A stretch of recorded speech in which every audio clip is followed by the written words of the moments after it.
And so these 5 bhikshus and this Upanishad bhikshu also have been certified by the Buddha. Certified meaning when they told him about their experience, yeah, and the Buddha said, yeah, that's that. You have been in Samadhi. You are at level of Arhat now. Congratulations. Buddha first came out of enlightenment. I would also like to be there. Taking in all this blessing, you understand, power, and I love, When Buddha first come out, he's so generous, understand me? Whoever come, take it. And he has no worry about karma or nothing at that time from disciple. But even then later on, he has karma, because more disciples come, more karma accumulated. And even the Buddha cannot digest it immediately if it keep repeating and coming and not enough time to erase. Just like if you are very dirty, take a few showers, longer time to clean. If you just sweat a little bit, just a little soap or even no soap, you rinse it out. When it's accumulating, if you've been working all day in the hot sun, in the dirt, in cement, in the rock and all that, then of course you're more dirty. And all day, and not just a few minutes or 1 hour, 2 hours, different, same. The Buddha, when he first came out, no problem. By the way, I told you these 5 first bhikshu are very bad. They were taking Buddha's blood before, many former lives. You remember now, okay? So that doesn't mean they are good or angels or anything. It's still bad karma, and not very good, But the Buddha took them in, no problem. He didn't feel nothing. And another one, Upanishad, came, also no problem. A few more, no problem. But in some time later on, normally Buddha don't mention much about his taking karma or anything, or not too much mention in the sutra. But one time something leaked out, like because of the disciples' karma, he has no food to eat for 3 months. He has to take horse feeding, horse food. Just one sentence that we can understand now, leaking out some secret, that the Buddha also took the karma from disciples.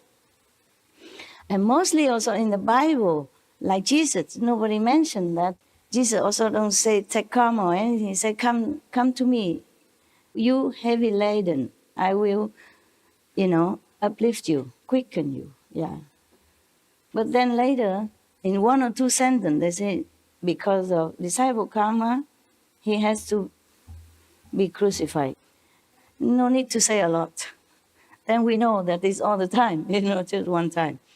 If it mentioned one time, that means all the time, often, So the Buddha, at that time, it just came out, powerful, strong, don't have disciple, just 1 or 2, or even 2 dozen, 200 is a piece of cake for him.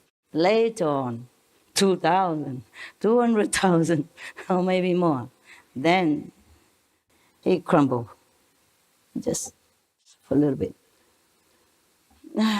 And because of the disciple that he could not even stay long in the world. He's supposed to stay long, forever.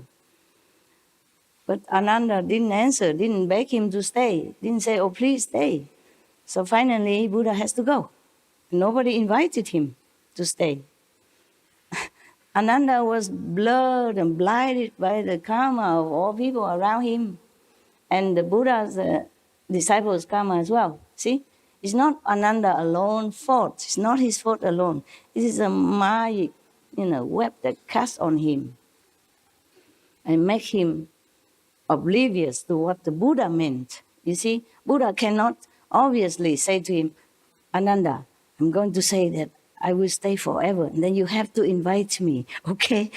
Buddha cannot do that. But Ananda is not enlightened enough at that time. It all has to be that way. It's not his fault, okay? Only after the Buddha nirvana, the Sangha looked down upon him, thinking he's always been living next to the Buddha and not enlightened enough, so they kick him out. Kick him out of the great assembly. Say, you're not worthy to be in here with us. And then kick him out, and he's so sad and shame, and he went to the forest, sit one night only. He became enlightened, enough to come back, and later become one of Buddha's successor. Huh? But that was Ananda. Don't dream about it, okay? Ananda, he was an ancient Buddha also, okay? He just played his role at that time. Somebody has to play some role, okay? Not like two Buddhas sitting together, okay? Two Buddhas sit together. But don't think that you are also playing your whatever role, like Ananda, okay, huh? Please. So, when the Buddha certified, somebody said, oh, okay, that's level, you are Arhat. That's why he said that. So form is the superior means. At that time, because of the power of the Buddha blessing, so he suddenly realized that all form in this world are impermanent and made of dust only, and then it will return to dust. Yeah. Therefore, he became enlightened at that time. Maybe the Buddha taught him thus. Yeah, because the Buddha also taught this kind of method to some of the bodhisattva at that time. Yeah. No. So there's the person now, another bhikkhu, the pure youth, younger monk, adorned with fragrance. That's probably his name. Okay, sometime in India they have names like that. Yeah, remember the Buddha name Clear Light.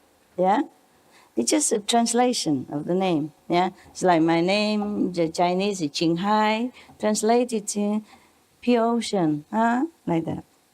Just like your name, maybe Rose.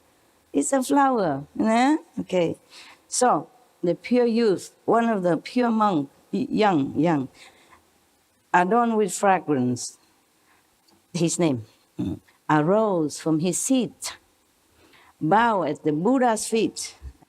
Tradition, I told you already, Buddha didn't want to do that. Buddha did not ask anybody to do it, but he just let it be, okay? Otherwise, everybody come up and bow and say, no need, no need. And then everybody else come, no need, no need. He would say all day, no need, please don't. Too much trouble. In my time, it's easier because I talk in the microphone and people record it and you already overheard it. Master said, don't bow to her, don't pay obeisance, don't prostrate, nothing like that. Also, I don't need a lot of hurrah, okay? All right, now, I know you love me. That's why you forsake your comfortable home to come here cramping together. And I do know that, huh?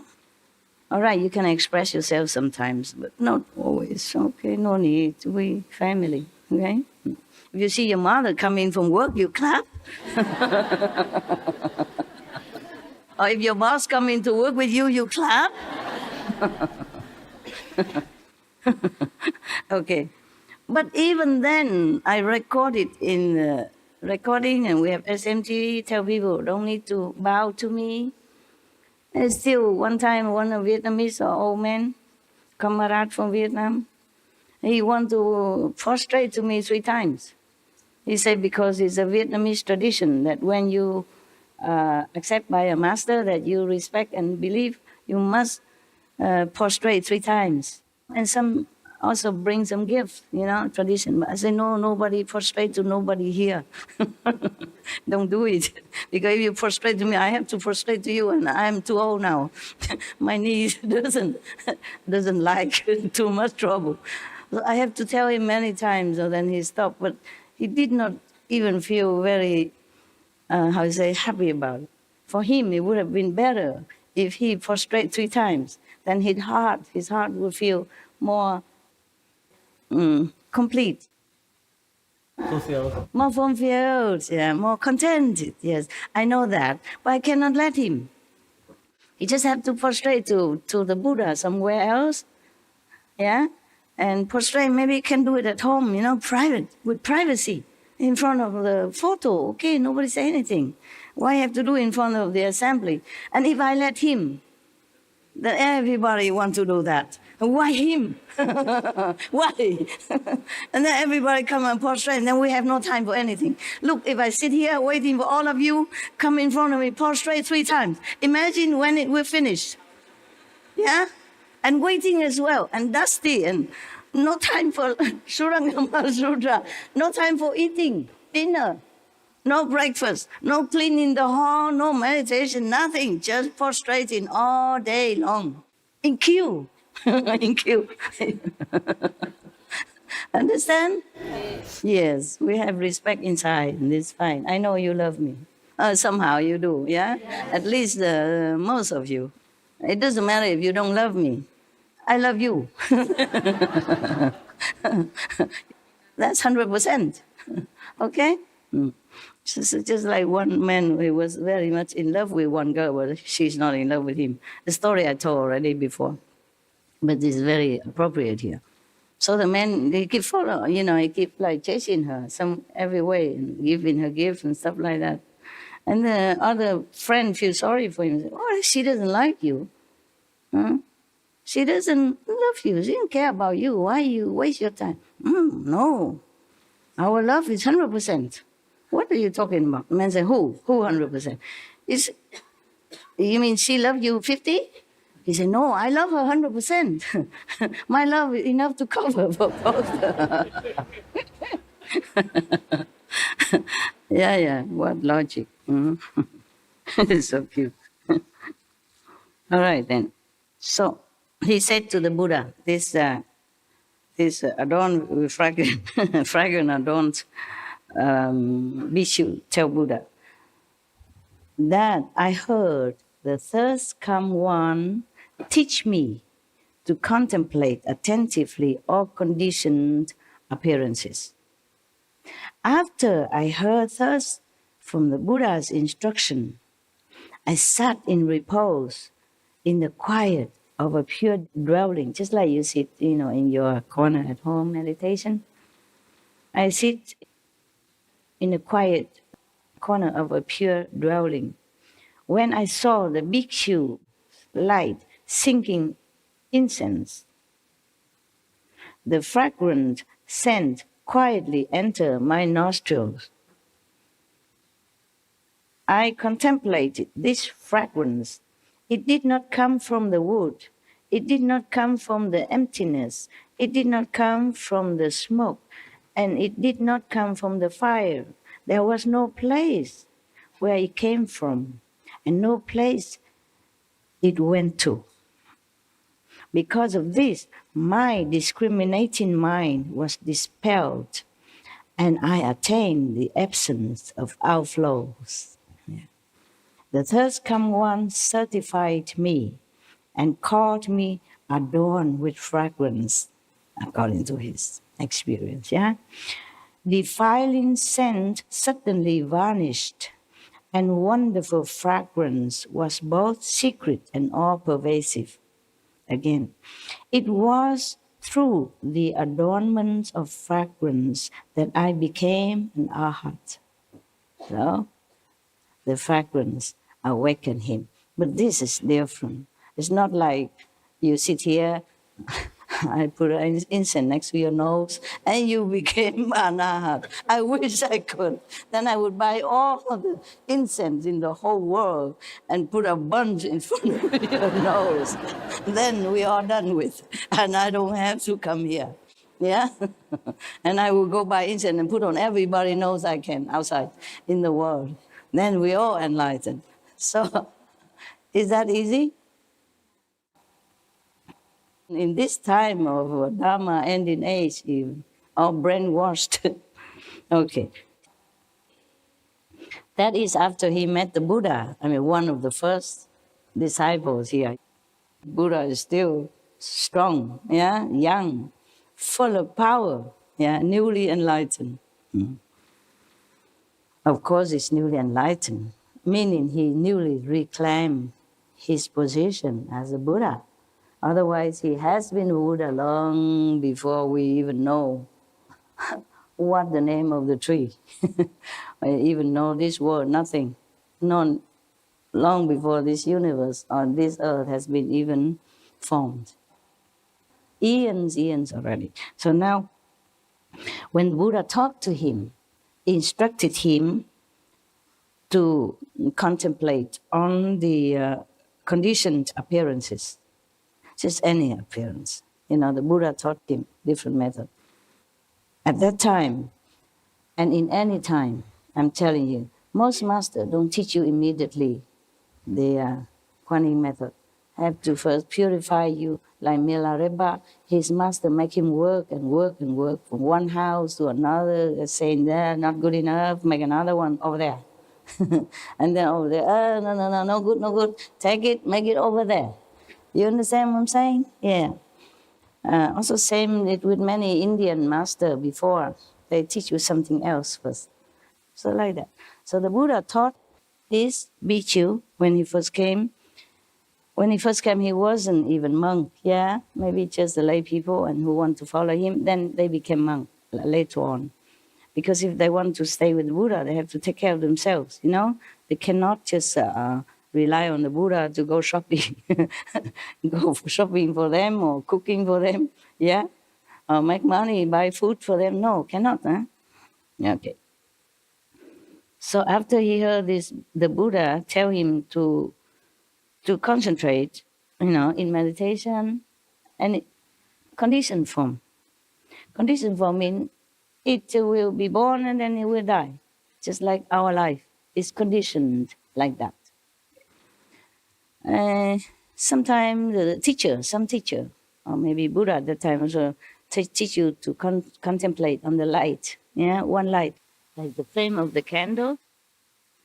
Okay, when I saw the bhikkhu light sinking incense, the fragrance, you know, that's why he attained the absence of outflows, means he is purified. Yeah, good. No more mundane thoughts will come from his mind or enter his mind. Understand? No obstruction. The Buddha certified him and called him adorned with fragrance. And then any defiling scent suddenly vanished, and wonderful fragrance was both secret and all pervasive. You see, this is different type of fragrance that he smelled. He saw the bhikkhu, other bhikkhu were lighting incense. Some incense were sinking, maybe half broken already, and no more flame, no more burning.